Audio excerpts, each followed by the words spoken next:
here from Vicious Cycle. Today we're going to take a quick look at the TrailTech X2. This is the Dual-Sport DOT legal headlight.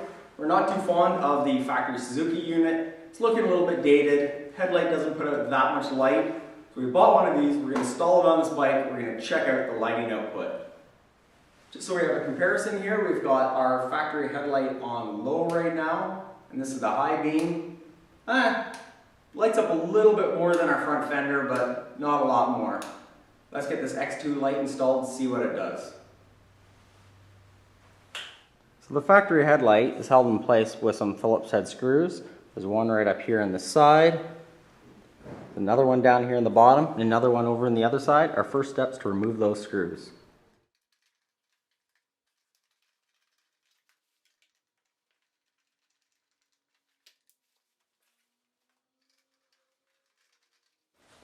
Our next step, we're going to have to loosen these pinch bolts. We have to lower our fork tubes because we have to remove this factory headlight mounting bracket from this. This is a pretty involved step, so let's get right to it.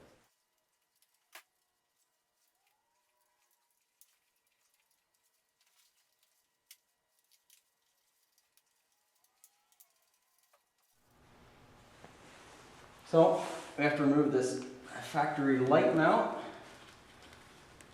Now that I've got both forks removed here, you can see here we've got our light switch, our headlight socket. Got to remove that. We've got our relay here.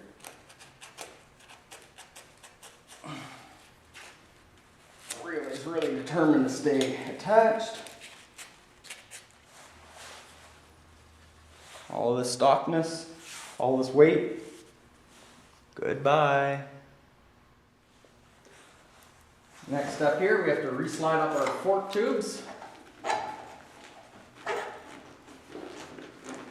retighten them to factory specifications.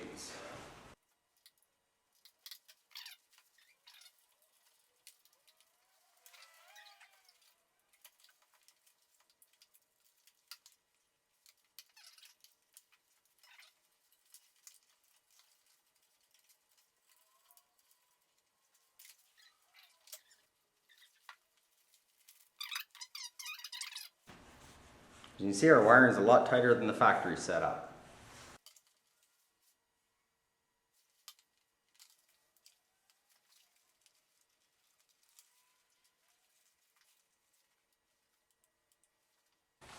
So I have our X2 headlight essentially hooked up. I haven't attached the bottom. They give you two pins that you drill and bolt into your factory fender. As you can see, I have a blue fender on this bike and a black headlight mask. I'm upgrading to a black fender next week. So it seems fairly secure for now. I'm going to go give it a little test ride to go check out our light and to do some adjustments on it.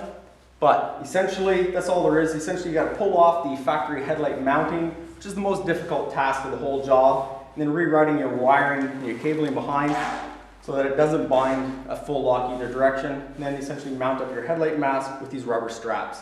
I didn't weigh the factory unit versus the X2, but I'm sure I'm saving at least a pound or two of weight on the front end of this bike. Thanks for checking out our video on the X2 Dual Sport headlight for the Suzuki DRZ400.